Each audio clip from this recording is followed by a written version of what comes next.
नमस्कार। इस वीडियो में आपका स्वागत है। आइए रासायनिक आबंध एवं आणविक संरचना के अंतर्गत बहुत ही महत्वपूर्ण परीक्षा उपयोगी प्रश्न valency shell electron pair repulsion theory अर्थात संयोजकता कोष इलेक्ट्रॉन युग्म प्रतिकर्षण सिद्धांत के मुख्य बिंदु क्या है, लिखे। इस महत्वपूर्ण परीक्षा उपयोगी प्रश्न को हम चित्र के माध्यम से जानेंगे।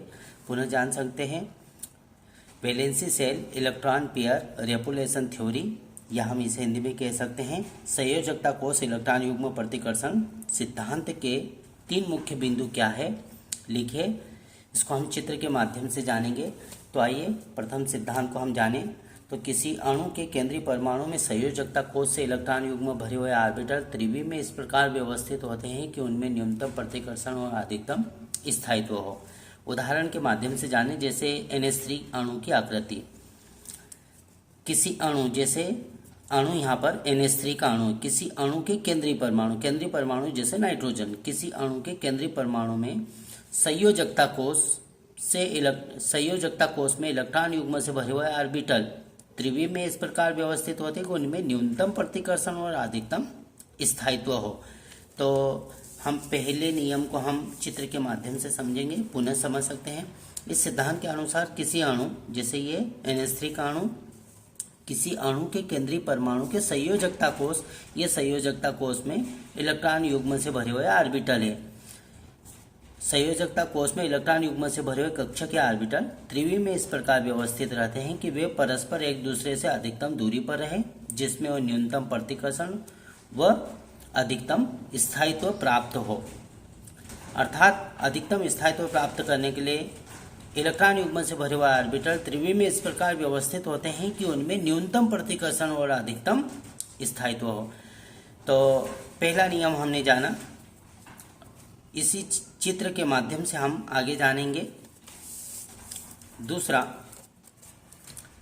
यदि केंद्रीय परमाणु पर एकाकी इलेक्ट्रॉन युग्मों, जैसे एकाकी इलेक्ट्रॉन युग्म से भरा हुआ ये ऑर्बिटल है, यदि केंद्रीय परमाणु पर एकाकी इलेक्ट्रॉन युग्मों, जैसे यहाँ पर चित्र के माध्यम से समझ सकते हैं, एकाकी इलेक्ट्रॉन युग्मों अर्थात LP मीन्स लोन पेयर की उपस्थिति होती है तो अणु की ज्यामिति विकृत होती है। अर्थात लोन पेयर इलेक्ट्रॉन के जो ऑर्बिटल होंगे उनमें अधिकतम प्रतिकर्षण होगा, इसे भी हम आगे जानेंगे। तो हम पुनः समझ सकते हैं, यदि केंद्रीय परमाणु पर एकाकी इलेक्ट्रॉन युग्मों की अर्थात लोन पेयर की उपस्थिति होती है तो अणु की ज्यामिति विकृत होती है। तीसरा इस प्रकार से, इस सिद्धांत के अनुसार LP अर्थात लोन पेयर कक्षकों में प्रतिकर्षण अधिकतम होगा। यदि लोन पेयर होगा तो प्रतिकर्षण अधिकतम होगा।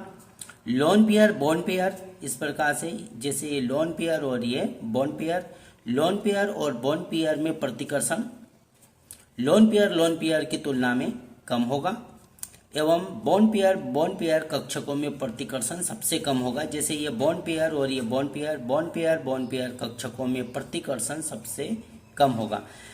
प्रतिकर्षण सबसे कम है, इसीलिए ये अधिकतम निकट है।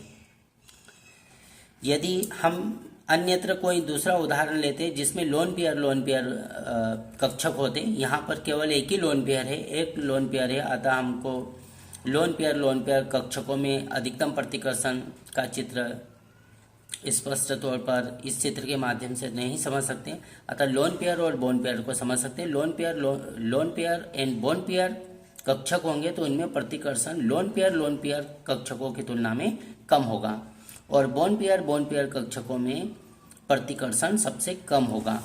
हम पुनः इस सिद्धांत को समझें। इस सिद्धांत के अनुसार किसी अणु, जैसे ये हमारे पास कोई अणु है, किसी अणु के केंद्रीय परमाणु जैसे नाइट्रोजन है, किसी अणु के केंद्रीय परमाणु में इलेक्ट्रॉन युग्म से भरे हुए ऑर्बिटल, ये इलेक्ट्रॉन युग्म से भरे हुए ऑर्बिटल त्रिविम में, यह त्रिविम ज्यामिति है, आकाशीय ज्यामिति, त्रिविम में इस प्रकार से व्यवस्थित रहते हैं कि उनमें न्यूनतम प्रतिकर्षण हो और अधिकतम स्थायित्व हो। इस प्रकार से, जैसे लोन बॉन्ड पेयर में प्रतिकर्षण लोन पेयर की तुलना में कम, बॉन्ड पेयर कक्षकों में प्रतिकर्षण लोन बॉन्ड पेयर की तुलना में कम होता है, अतः ये अधिकतम निकट होते हैं और अणु की आकृति प्रदान करते हैं।